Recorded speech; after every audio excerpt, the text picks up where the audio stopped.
בסייעתא דשמיא, קדושו ישראל מאיר בן יעקב, ממורי, מאיר בן יעקב, הריני כפרת משכבו, et Amavil ben Haïm pour la Refouchlema de Shmuel Eliaou ben Suzi Sarah, ainsi que de Nathan Yosef ben Yehudit. Dans la paracha de Lech Lecha, tout au début de la paracha, tout le monde connaît ce Rashi Kadosh, dit au nom de Chazal, Lech Lecha, Artsecha, Molatecha, Betavicha, et l'Aretz Sharareka. Il dit Rashi Kadosh, pourquoi est-ce qu'on a besoin de dire de ta terre, du lieu de ta naissance, de la maison de ton père, c'est parce qu'en fait, il y a ici des échelons. Et qu'en fait, il y a un sahar pour chacune des choses. Et une épreuve, en fait, elle est que non seulement c'est Mertzecha, mais aussi c'est Mimolatecha et aussi Mi Betavicha. Ça vient amplifier, nous disent Hakramim, de nous faire comprendre combien l'épreuve était quelque chose de difficile pour lui. Et donc, Rashi Kadosh nous dit que la tête Sachar al kol dibo vedibo. Et d'ailleurs, il y a une akbala, il y a un parallèle entre le Lech Lecha de Lech Lecha Me'artzecha et le Lech Lecha de la Akedat Yitzhak dans Parashat Ve'era, puisqu'on sait que c'est aussi dit dans un langage de Lech Lecha. D'abord on dit et bincha et yehidecha asher ahavta. Bincha est un premier niveau d'épreuve. Yehidecha, deuxième niveau, asher ahavta, que tu as aimé, troisième niveau d'épreuve.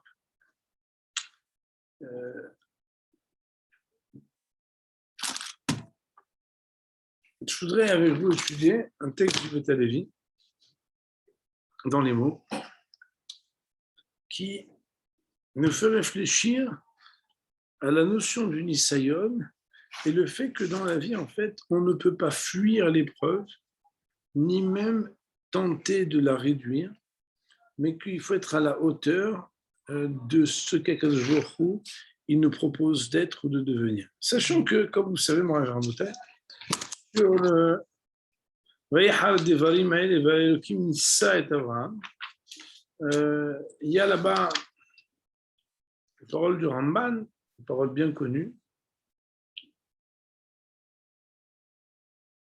עניין הניסיון ולדעתי בעבור היות מעשה אדם רשות מוחלטת בידו. אם ירצה יעשה ואם לא ירצה, ואם לא יעשה יקרא ניסיון מצד המנוסה. Puisque l'homme dispose d'un libre arbitre, le nisayon n'est jamais un nisayon qui est un nisayon pour celui qui met à l'épreuve, mais uniquement pour celui, bien évidemment, qui est mis à l'épreuve.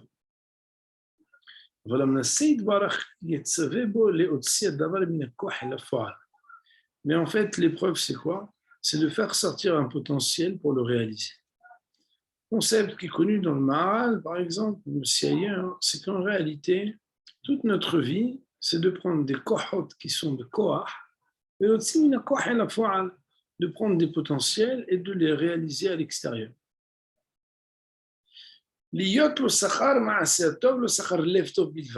Pour ne pas seulement avoir le mérite d'avoir un bon cœur et des bonnes intentions, mais aussi d'avoir une bonne réalisation. Par exemple, les mères juives, elles disent toujours « Il a un grand potentiel, mon fils, il a un grand potentiel. » Ah bah oui, il a un grand potentiel. Oui. Il y a juste la grande différence entre ceux qui ont un potentiel et qui sont tzaddik, ceux qui ont un grand potentiel et qui ne sont pas tzaddik, c'est qu'il y en a qui gardent que le potentiel. Mais en réalité, ce potentiel, il ne fait rien avec. Le but, c'est ce potentiel de l'exploiter, de l'utiliser. D'ailleurs,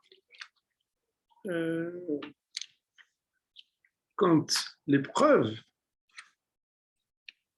de la Akedat Yitzhak, Abraham va être à la hauteur de cette épreuve, il est marqué que Kadosh Baruch Hu, par l'intermédiaire de l'ange, lui dit qu'il ne faut pas toucher cet enfant.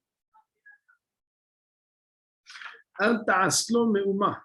Donc, al tishlach yadcha al nahar, ואל תעש לו מהומה, כי עתה ידעתי כי ירא אלוקים אתה, ולא חסכת את בנך את יחידך ממני. Donc, n'envoie pas ta main, donc ne touche pas cet enfant, ne lui fais rien de mal, car maintenant j'ai su, dit Akadosh Baruch Hu, que tu as la ira de Elohim, et que tu n'as pas retenu empêcher ton fils, ton unique, de moi. Les Rishonim se posent la question, comment que la Peshmaïa, il est possible de donner une temporalité à la Yedia? Adérabe, la question du Rambam connue dans les Chotchouva, Pereke, c'est Yedia Bhira, Sugyot Hashuvot Bhira, de Yedia, la connaissance parfaite et intégrale d'Hachem par rapport à la liberté même de l'homme. Qu'est-ce que ça veut dire? Ata Yadati, Ata Vechi, est-ce qu'avant Hashem, il ne savait pas? Alors, Rabbeinu Bachye, le Ramban, etc., pose la question. Et la réponse, elle est, les filles Shitato chez la Ramban, qu'est-ce que c'est le Nisayon? Ata Yadati, dit le Ramban, Mitehila itayir ato bekoach, lo yatsa la fo'al b'maïsa agodo. Ve'ata noda'a b'ma'ase. Noda, c'est quelque chose qui est sorti mina koach et la fo'al. Vaya zechuto shalem, utim iskorto shelema me'im Hashem Elokei Israël. Et c'est ça, en fait, ce qui s'appelle le Nisayon, c'est notre la koach et la fo'al, et que ce koach et la fo'al soit noda à Hashem, pas seulement belev tov, mais b'maaseh tov. D'ailleurs, nous, entre nous soit dit, il y a très peu de personnes qui vous disent, moi, je veux être un rachat. Rov Rovam, des gens, ils disent, moi, je voudrais être un sadique dans mon cœur, j'ai des bonnes intentions. Ben alors, lève-toi, ben alors donne, alors vas-y, on t'attend.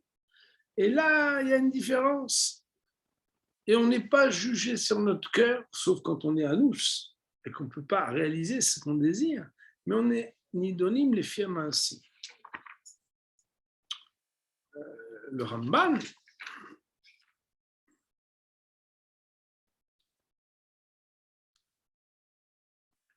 il nous dit que Hashem Tzadik Ibhan, Akadosh Baruch Hu, il éprouve que celui qui a les forces pour pouvoir être éprouvé. Veda ki Hashem Tzadik Ibhan, nous dit le Ramban. כשהוא יודע בצדיק שיעשה רצונו ויחפש להצדיקו, יעשה אותו, יצווה אותו בניסיון. Quand tu vois quelqu'un qui est dans l'épreuve, c'est que c'est quelqu'un qui a les épaules pour surmonter cette épreuve. Parce qu'Akadosh Baruch Hu ne met pas à l'épreuve quelqu'un qui n'est pas capable de surmonter cette épreuve. Zerishoinim, le Ramban à la Torah. Da ki Hashem tzadik yivhan, pasuk dans Tehilim, כשהוא יודע בצדיק שיעשה רצונו, quand il sait que le tzadik va faire sa volonté, ça veut dire qu'il a la possibilité de le faire, ויחפש להצדיקו, et que dit, tu sais quoi, je vais le rendre tzadik, je vais le mettre à l'épreuve. Comment? Parce que je vois qu'il peut. יצווה אותו בניסיון, ולא יבחן את הרשעים אשר לא ישמעו, et il n'éprouvera pas les רשעים, qui de toute façon, ils ne vont pas sortir de tzaddik. והנה כל הניסיונות שבתורה לטובת המנוסה, et voilà que toutes les épreuves de la Torah sont pour le bien du menoussé, de celui qui est éprouvé. C'est une petite introduction, ça paraît des dvarim pshutim, des dvarim hashuvim. À l'époque, j'avais l'habitude de dire, on n'a pas les épreuves qu'on mérite, on a les épreuves qu'on a le mérite d'avoir, ça veut dire la hauteur d'avoir.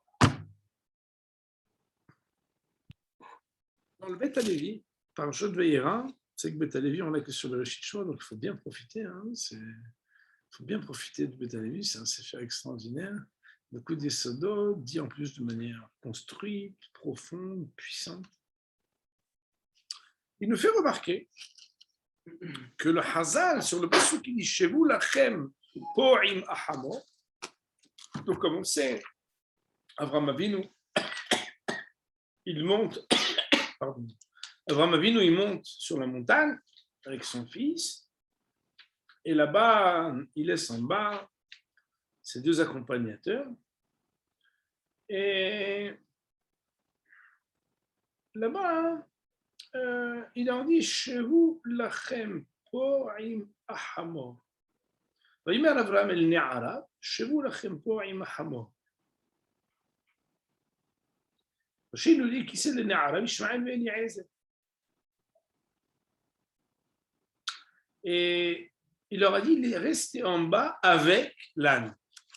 dit le Bet Halevi, Darshu Masechet Kiddushin. Hachamim ont appris de là, dans Masechet Kiddushin, semble-t-il, du fait que l'on puisse lire Haïm comme Am, puisqu'on sait que l'écriture n'est pas ponctuée dans le Chumash, c'est que Am a donné le Hamor. C'est que quand on dit chez vous lachem po Haïm Hamor, c'est Am a donné le Hamor. Am a donné le Hamor, ça veut dire le peuple qui ressemble à l'âne. On n'accuse aucun peuple Ba'olam d'être comme des ânes, ni dans l'intelligence, ni de marcher à quatre pattes, Has Shalom. On est en train de dire ici qu'il y a quelque chose qui les lie à ce qu'on appelle le Homer, à la matérialité. C'est ça le lien de Hamor, Zekashur, les Homri'out. C'est lié à l'attache de ceux qui n'ont pas ce lien spirituel qu'Am Israël a à la Torah, l'attache qu'ils ont à la matérialité. Les Hachamim ont dit Am Adomen Hamor, de Ben Israël. C'est quoi la nafkumine à l'ochel maïsé? C'est quoi l'incidence pratique de la loi qu'on apprend de cela? C'est que Ben Israël, Abba Min Shifha, qu'un enfant d'un juif qui a eu une relation avec une servante, il n'est pas considéré comme étant son fils, il n'est pas raffilié dans le livret de famille de la Torah comme étant son fils à lui, mais son fils à elle. Alors le Bet Halevi a un problème. Il y a d'autres parachutes pour parler de ça, n'est-ce pas? On a la parachute des Harayot, on a la parachute de l'avoir Ammoni ou Moavi, Bik Al-Hashem, Mitzri, toutes ces choses-là, on n'a pas besoin d'en parler ici. A priori, pourquoi on a besoin de parler de cette halakha ici? Rak, seulement que. Sous-entendu, Rabotai, on aurait pu dire que là, ce n'est pas le moment. Abraham, il leur dit, chez vous, lachem po. Pourquoi est-ce que de Haïm Ahamor, Hazal, on dit Haïm Ahamor, Amadoum el Ahamor, qu'on doit apprendre que Ben Israël Abba min Shibha, Eno meyuha Sahara ben Obno, Rak Aïnyan, d'Akadosh Baruch Hu Amar lo mikvar ki beitzhak yikarer Chazara. C'est parce que voilà que au préalable, Akadosh Baruch Hu avait dit avant Avinu, c'est par Yitzhak que tu auras une descendance. En disant, c'est par Yitzhak que tu auras une descendance. Imken amalo. S'il en est ainsi, ça veut dire que Miklal en atashomé ala, que d'Ishmaël non mieux Sahara. Que si on te dit que les Chazara b'Yitzhak, b'Yitzhak velo b'Ishmaël, donc d'Ishmaël non mieux Sahara, ben on est chablo qui ben, et que c'est pas considéré comme ton fils. Et Morav Rabota Avram Avinu qui aime Zot, velo hishevo belibo le ben kela. Depuis qu'Akadosh Baruch Hu lui a dit qui b'Yitzhak qui crée les Chazara, Avraham Avinu a accompli l'ordre d'Hachem qui, dans son dibour, l'a engagé à se détacher de l'amour paternel qu'il avait pour Ishmaël. Et voilà que maintenant, lorsqu'Avraham Avinu doit aller égorger Yitzhak, à propos duquel Akadosh Baruch Hu lui a dit qu'il va Yitzhak qui crée les Chazara, Nitiare Avraham a pris peur. Il a craint. Peut-être que maintenant qu'il n'a plus aucun fils, Halila, puisqu'il y allait pour de vrai, pour égorger Yitzhak, peut-être que maintenant qu'il prenait le risque de ne plus avoir de fils, se raviverait, se renouvellerait en lui un amour, une proximité avec Ishmaël. Il n'a pas d'autres enfants. Alors s'il n'a plus d'enfants, alors quoi? Il va se dire alors à ce moment-là, bon, bah, j'ai quand même Ishmaël, c'est le fils de Hagar, c'était son épouse, entre guillemets. Et alors là, il va perdre deux choses s'il fait ça. Pourquoi? Premièrement, c'est qu'il n'aura pas été à la hauteur de l'épreuve de la Hakeda et qu'il n'aura été qu'à la hauteur d'un peu moins que ce qui lui a été demandé, ou peut-être même de beaucoup moins.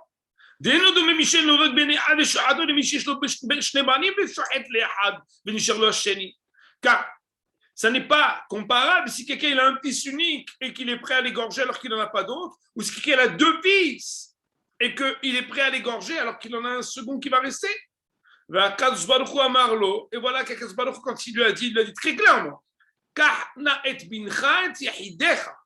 prends s'il te plaît ton fils, ton unique.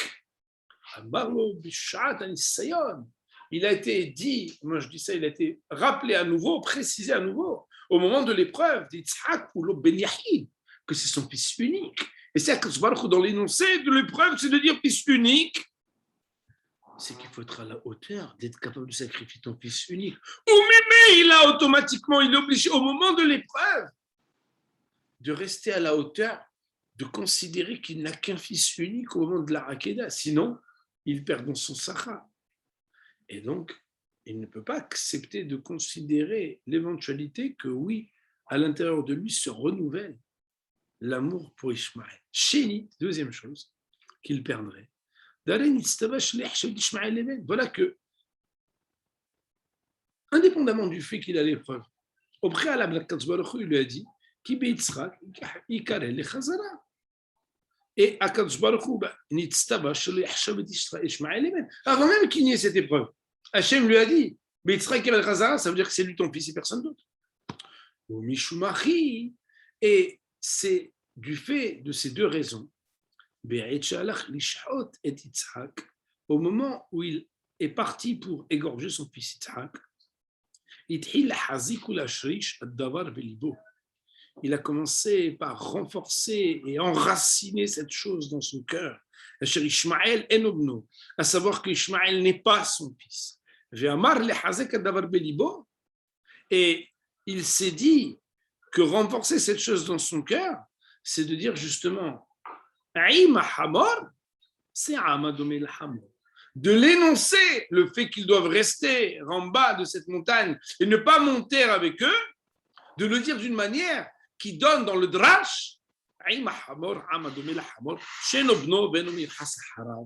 c'est pas son fils, il n'est pas Miyuhas Harav, et j'y vais quand même, et j'assume de garder totalement un détachement affectif de la paternité que j'aurais pu avoir eu avant et vouloir ou pouvoir retrouver au moment où j'avance pour égorger Yitzhak Beni.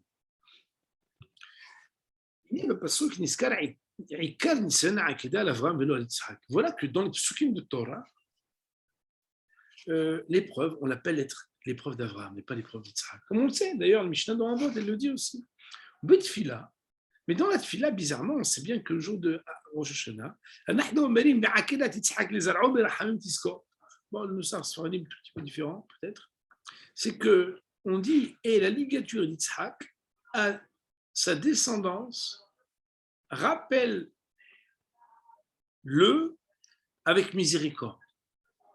Le Rav veut expliquer, est-ce que c'est l'épreuve d'Avraham ou est-ce que c'est l'épreuve d'Yitzhak?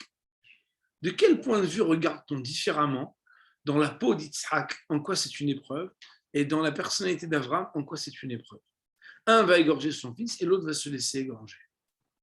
Le sujet d'Anisayon chez l'Avraham Aya, c'est que le Nisayon d'Avraham Avinu, il était c'est d'égorger son fils unique qui lui est né quand il était Ben Zekunim, ce fils pour lui, alors qu'il avait Avraham Avinu 100 ans. D'ailleurs, je vous renvoie à un commentaire exceptionnel de Rabbeinu Bahi sur la Torah qui explique combien c'est émouvant de devoir, alors qu'il a attendu tellement de temps pour avoir un fils, devoir l'égorger à l'âge de 37 ans. On imagine la complicité d'Avraham Avinu qui était tellement Bar-Hesed avec Yitzhak qui était tellement sadique. On ne peut pas imaginer ce que ça signifie.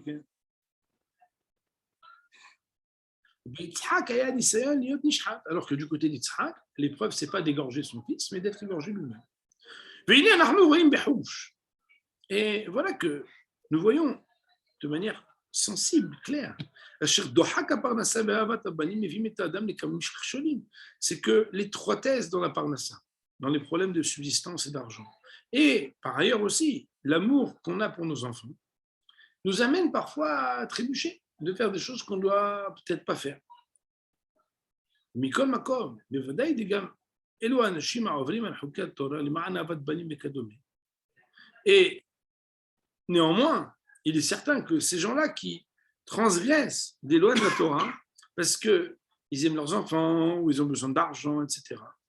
D'ailleurs,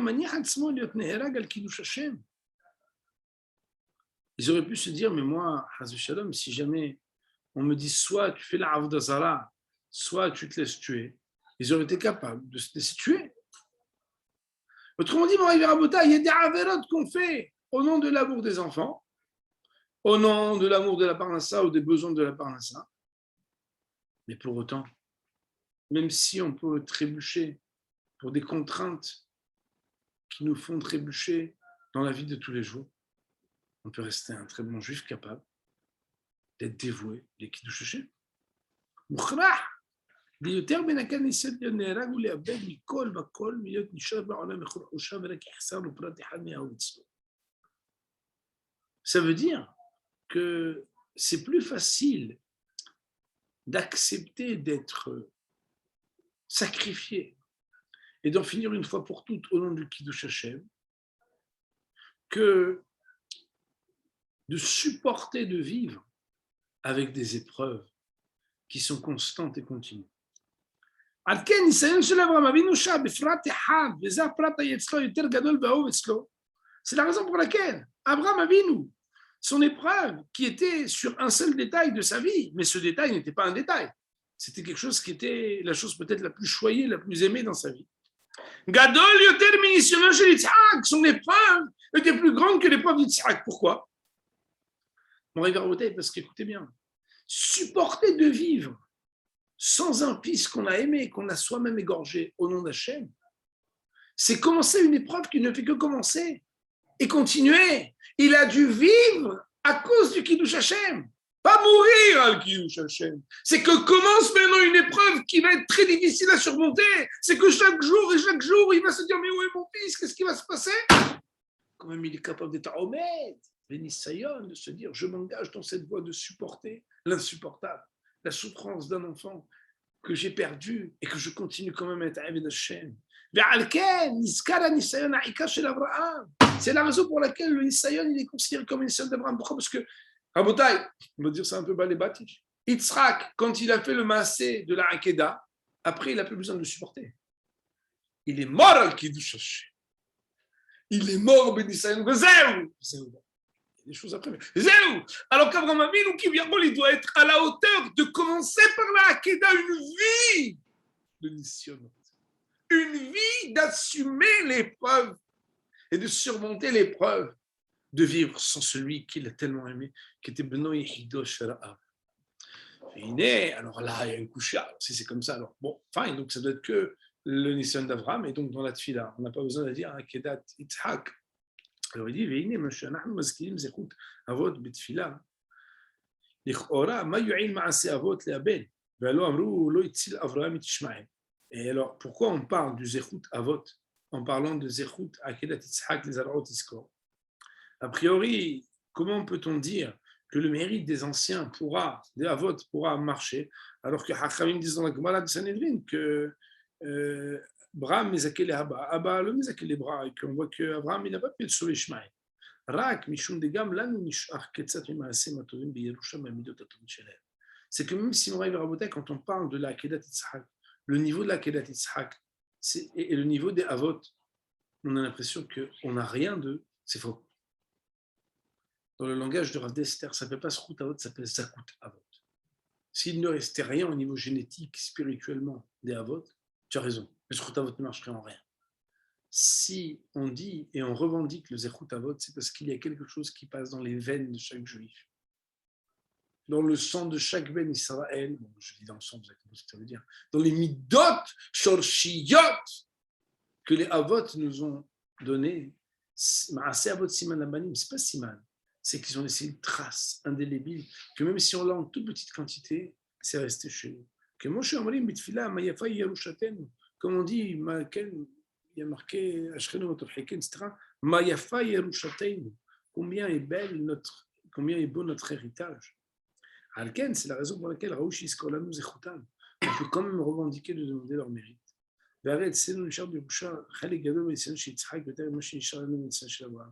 Dans ce qui reste, et qu'on demande la revendication, peut-être qu'Hachem peut rappeler quelque chose pour nous, c'est beaucoup plus facile à notre niveau, qui sommes tellement petits, nous, de parler du Nisayon de Yitzhak qui est moins grand que du Nisayon d'Abraham. Parce que Koulaï et Oulaï, si on devait parler d'être capable de surmonter une épreuve qui s'appelle Kiddush Hashem, ça n'est pas tant de vivre en surmontant l'épreuve d'avoir perdu celui qu'on aime, qu'on a égorgé pour le Kiddush Hashem, mais peut-être un tout petit peu de s'imaginer que si une des deux épreuves devait être surmontée, c'est le Zechut de qui? Le Zechut de Yitzhak. c'est de se dire que si jamais il fallait dire que quelque chose est beshoresh etzleinu, enraciné en nous, c'est le plus petit des deux niveaux des nisyonotes qu'on pourrait surmonter, c'est quoi? C'est de pouvoir mourir al Kiddush Hashem. Comme on le sait, combien de personnes dont on a entendu parler, Rabbi Hanan Wasserman, Shem Yikom Damo, qui a pu dire à ses élèves, n'oubliez pas d'être mitkaven, d'être zoché de la mitzvah, de Kiddush Hashem, que maintenant on va mourir al Kiddush Hashem. Et ça, c'est une force exceptionnelle. Mourir al Kiddush Hashem, là, c'est quelque chose qu'on demande et qu'entre guillemets, on prétend que peut-être il y a quelque chose qui reste en nous, qui est moins grand que le Nisayon d'Avraham. C'est la raison pour laquelle, quand on parle de nous, on demande qu'il nous rappelle parce que ces bonnes actions nous a fait un petit peu hériter, mais on n'a pas la prétention à notre niveau de pensée qu'on est à la hauteur du niveau par lequel a été Nitnassar Avraham Avinu. On apprend d'ici qu'en fait, être à la hauteur de l'épreuve, c'est arriver à avoir une foi parfaite.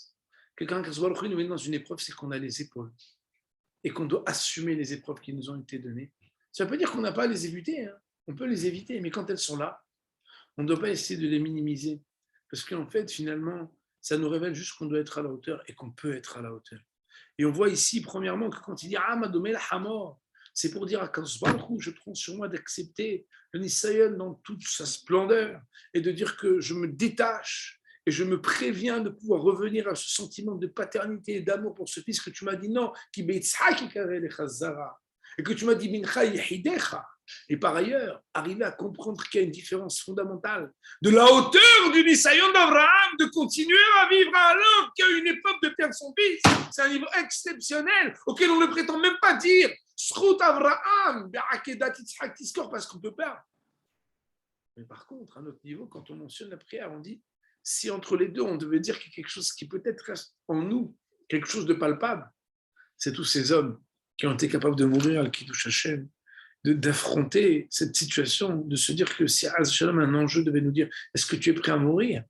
Oui, mais vivre en surmontant au quotidien la peine de ce qu'engendre de vivre al Kiddush Hashem, ça c'est quelque chose qu'on apprend d'Abraham, qu'on estime d'Abraham, mais qu'on n'a pas la prétention de demander à Kadosh Baruch Hu de nous rappeler parce qu'on sait que c'est une hauteur qui est extrêmement grande.